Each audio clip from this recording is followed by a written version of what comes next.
पता नहीं आज फिर से देवराज इंद्र को क्या हो गया था। अभी कुछ समय पहले ही तो भगवान श्री कृष्ण से वे सहायता मांगने आए थे और भगवान ने उनकी सहायता भी की थी इस असुर का वध करके। और कुछ ही समय में देवराज इंद्र अब स्वयं भगवान श्री कृष्ण से युद्ध करने के लिए तैयार हो गए थे। आखिर क्या हुआ था ऐसा जो आज सभी देवता श्री कृष्ण से युद्ध कर रहे थे? यही है आज की कार्तिक मास विशेष श्रीमद् भागवतम कथा। तो चलिए प्रारंभ करते हैं।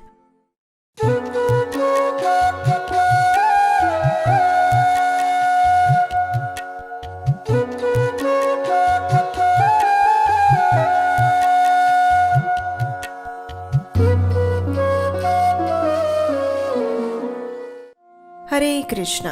उन दिनों देवराज इंद्र अत्यंत परेशान हो चुके थे एक आतताई असुर की वजह से, और उसका नाम था भौमासुर। उसने देवताओं की माता अदिति के कुंडल और वरुण देव का छत्र चुरा लिया था। इतना ही नहीं, मेरु पर्वत पर एक देवताओं की क्रीड़ा स्थली थी जिसे मणि पर्वत के नाम से भी जाना जाता है। उस पर भी उसने अपना आधिपत्य स्थापित कर दिया था। इन सब घटनाओं के कारण जब सभी देवता निसहाय हो गए तो फिर एक दिन देवराज इंद्र भगवान श्री कृष्ण से मिलने के लिए द्वारिका आए। उन्होंने भगवान को प्रणाम किया और अपनी व्यथा कह सुनाई। उन्होंने भगवान से कहा कि वे इस असुर का नाश करके सभी देवताओं को उसके अत्याचारों से मुक्ति दिलाए। जब भगवान श्री कृष्ण ने ये सुना तो उन्होंने अपने वाहन गरुड़ को बुलाया, अपनी रोमांच प्रिय पत्नी सत्यभामा को अपने साथ लिया और निकल पड़े भौमासुर की राजधानी प्रागज्योतिषपुर जाने के लिए। वास्तव में उस नगरी की चारों ओर गहरी विशाल खाई थी जिसके आसपास विशाल चट्टाने, नुकीली तारें और अन्य अग्नि तथा वायु से बने सुरक्षा कवच लगाए गए थे। इस संपूर्ण किलेबंदी की रक्षा करता था मुरासुर नामक दैत्य। उस स्थान पर पहुंचते ही भगवान श्री कृष्ण ने अपनी गदा से सभी सुरक्षा कवचों को तोड़ दिया।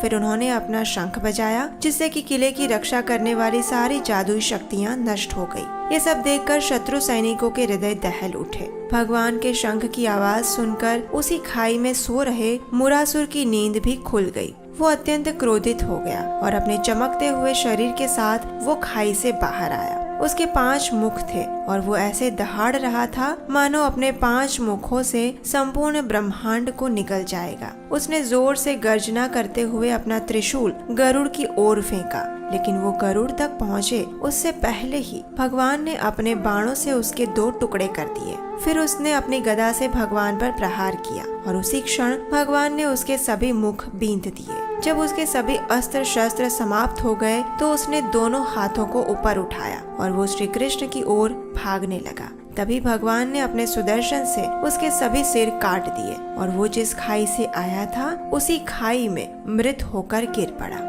इस संपूर्ण नरसंहार को देखकर भौमासुर, जिसे नरकासुर के नाम से भी जाना जाता था, उसने मुरासुर के 7 पुत्रों को अपने पिता की हत्या का प्रतिशोध लेने के लिए उकसाया। अपनी सेना के साथ उन सभी ने युद्ध भूमि में प्रवेश किया और श्री कृष्ण पर आक्रमण करने लगे, लेकिन भगवान ने उन सभी को अपने अस्त्र शस्त्रों के साथ खंड खंड कर दिया और उन सबको भी अपने पिता के पास यमलोक पहुंचा दिया। जब भौमासुर ने देखा कि उसकी योजना विफल हो गई है और मुरासुर के सभी पुत्र भी मारे गए हैं तो वो अत्यंत क्रोधित हो गया और फिर हाथी पर सवार होकर वो अपने नगर से बाहर आया। उसने गरुड़ पर विराजमान श्री कृष्ण और सत्यभामा को देखा जो कि अत्यंत सुंदर और तेजोमय दिख रहे थे। उन्हें देखते ही भौमासुर ने अपना सबसे शक्तिशाली अस्त्र शतघ्नि तेजी से घुमाया और श्री कृष्ण की ओर फेंका, लेकिन भगवान ने उसके वार को निष्फल कर दिया। तब तक उसकी संपूर्ण सेना भी भगवान पर आक्रमण करने लगी थी, लेकिन श्री कृष्ण ने अपने बाणों से उन सभी को तहस नहस कर दिया। यहाँ तक कि गरुड़ भी अपनी चोंच से हाथियों और घोड़ों पर प्रहार करके श्री कृष्ण को युद्ध में सहायता कर रहे थे। आखिर भौमासुर की संपूर्ण सेना भय के मारे वहाँ से भाग गई। इसे देखकर उस क्रूर असुर ने गरुड़ पर प्रहार करना प्रारंभ किया, लेकिन गरुड़ पर उसके प्रहारों का भला क्या प्रभाव पड़ सकता है। इसलिए आखिर अंगारों की तरह दहकते हुए भौमासुर ने अपना त्रिशूल उठाया, लेकिन उससे पहले कि वो इसका प्रहार श्री कृष्ण के ऊपर करे, भगवान ने तीक्ष्ण सुदर्शन से उसका गला काट दिया और इस प्रकार कुंडलों और मुकुट से चमचमाता हुआ भौमासुर का सिर युद्ध भूमि पर गिर पड़ा। ये देखकर उसके संबंधी विलाप करने लगे और देवतागण आकाश से पुष्प वर्षा करने लगे। तत्पश्चात पृथ्वी देवी भगवान श्री कृष्ण के पास आई। उन्होंने भगवान को वैजयंती फूलों की माला, वरुण देव का छत्र और अदिति के कुंडल वापस दिए और उनसे हाथ जोड़कर प्रार्थना करने लगी।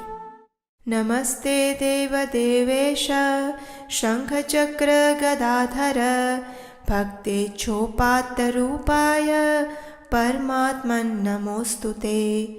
नमः पंकजनाभाय नमः पंकजमालिने नमः पंकजनेत्राय नमस्ते पंकजांघ्रये। तस्यात्मजोऽयं तव पादपङ्कजं भीतः प्रपन्नार्तिहरोपसादितः। तत्पालयैनं कुरु हस्तपङ्कजं शिरस्य मूष्याखिलकल्मषापहम्।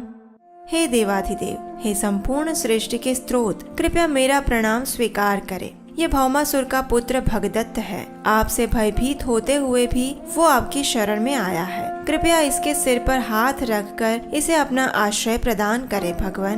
पृथ्वी देवी की प्रार्थना से प्रसन्न होकर भगवान श्री कृष्ण ने भौमासुर के पुत्र को अभय दान दिया। उसके बाद उन्होंने भौमासुर के महल में प्रवेश किया। वहाँ उन्होंने देखा कि भौमासुर ने 16,100 राजकुमारियों को जबरदस्ती कैद किया हुआ था। उन सभी को श्री कृष्ण ने मुक्त किया। पुरुष शिरोमणि श्री कृष्ण को देखकर इन सभी युवतियों ने अपने मन में ही उन्हें अपने पति के रूप में स्वीकार कर लिया। वे सभी सोचने लगी कि काश श्री कृष्ण मेरे पति बन जाएं। और फिर भगवान तो सबके मन की बात जानते हैं, तो इसलिए श्री कृष्ण ने उन सभी का स्वीकार कर लिया। उन सबके लिए नए वस्त्रों की व्यवस्था करवाकर उन्हें पालकी में बिठाकर उन सबको भगवान ने द्वारिका भिजवा दिया। उसके साथ ही वहाँ से प्राप्त अतुल संपत्ति भी भगवान ने भिजवा दी, जिसमें समुद्र मंथन से प्राप्त 4 दांतों वाले 64 सफेद हाथी भी थे। उसके बाद श्री कृष्ण और सत्यभामा इंद्र की नगरी स्वर्ग लोक में पहुँचे। वहाँ उन्होंने अदिति के कुंडल और वरुण देव का छत्र लौटाया। देवराज इंद्र ने भी अपनी पत्नी शची के साथ मिलकर भगवान और सत्यभामा का आदर सत्कार किया, उनकी पूजा की। अब श्री कृष्ण वापस अपनी राजधानी लौट रहे थे, लेकिन अचानक उन्हें याद आया कि सत्यभामा को उन्होंने वचन दिया था कि वे उनके लिए स्वर्ग से पारिजात पुष्प लेकर आएंगे।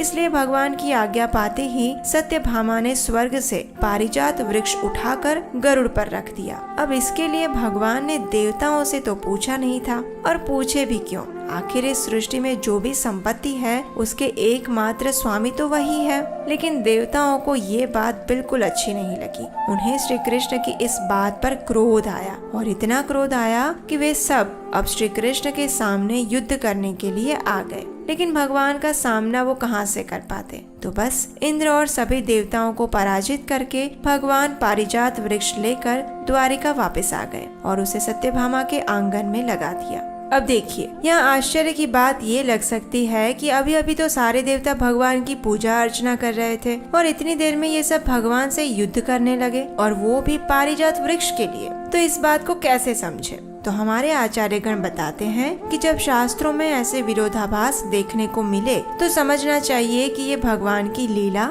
और इच्छा है। इसके द्वारा भगवान हमें ये सिखाना चाहते हैं कि सत्ता और संपत्ति किसी भी जीव को अहंकार से युक्त बना देती है, इसलिए उसे हमेशा सावधान रहना चाहिए और इन दोनों चीजों को सदैव भगवान की सेवा में ही लगाना चाहिए। तो ये थी आज की कार्तिक मास विशेष कथा, और आज का प्रश्न है, भौमासुर का दूसरा नाम क्या था? आपके जवाब जल्दी से हमें नीचे कमेंट बॉक्स में लिखकर भेजिए, और हम आपसे मिलेंगे बहुत जल्द एक और कार्तिक मास विशेष श्रीमद् भागवतम कथा के साथ। तब तक के लिए सबके स्वामी परम भगवान श्री कृष्ण के दिव्य नामों का अधिक से अधिक जप करिए, और इस पवित्र कार्तिक मास में अपनी चेतना को मोबाइल कॉन्शियस नहीं, कृष्ण कॉन्शियस रखने का प्रयास करिए। हरे कृष्णा। उदिल अरुण पूरब भागे द्विजमणि गौरा मणि जागे भकत समूह लैया साथे गेला नगर ब्राजे ताथई ताथई बाजत खोल घन घन ताहे झांझेर रोल